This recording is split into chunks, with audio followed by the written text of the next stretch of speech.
I'm Ted Elliott, proprietor of T.R. Elliott Wines.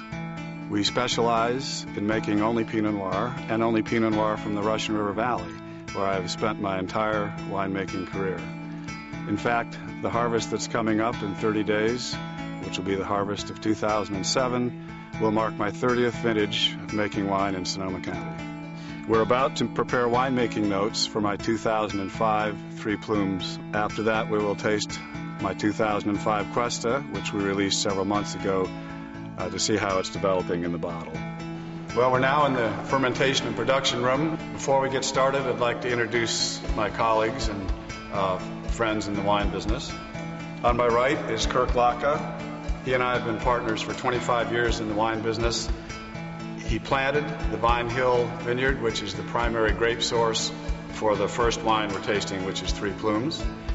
And now he's vineyard manager at Hallberg Vineyard, which is the main grape source for the Cuesta. Next to Kirk, on my immediate right, is Kevin Hamill. Kevin is the winemaker and operations supervisor, not only for his own brand, which you can find under the Hamill label, but Olivet Lane and my own T.R. Elliott Wines. On my left is Carrie Damsky. Carrie is my main source of art and science inspiration and the enologist behind the T.R. Elliott brand.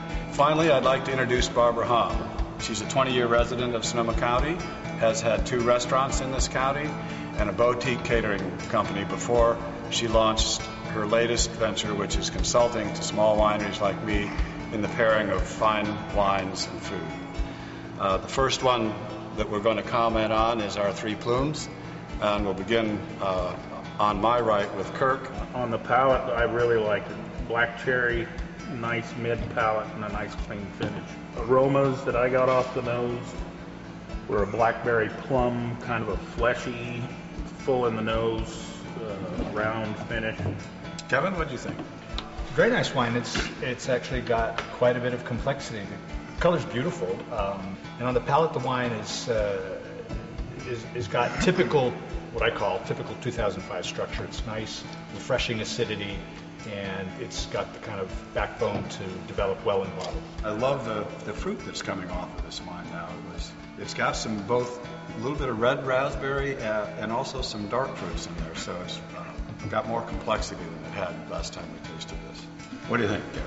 I particularly like the aroma, which has sort of a rose petal, but again, as you mentioned, a little bit of mushroom and earthiness, which I actually quite like.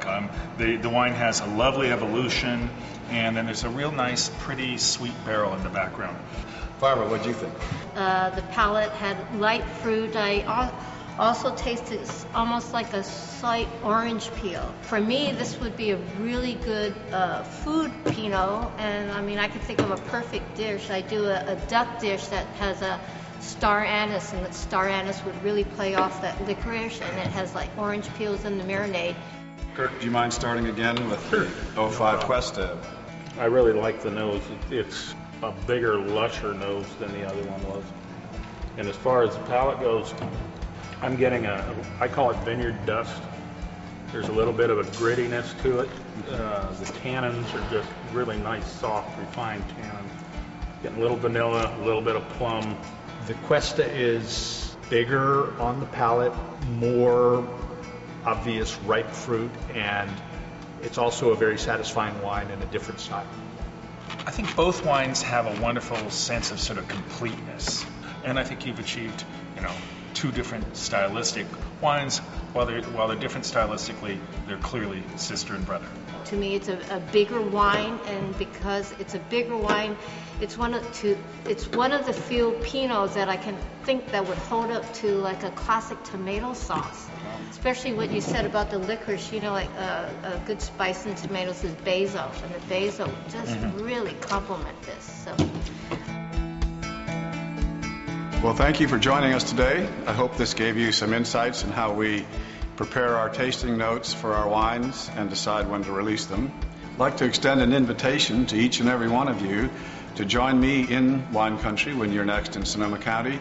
Once again, thank you very much for being with us.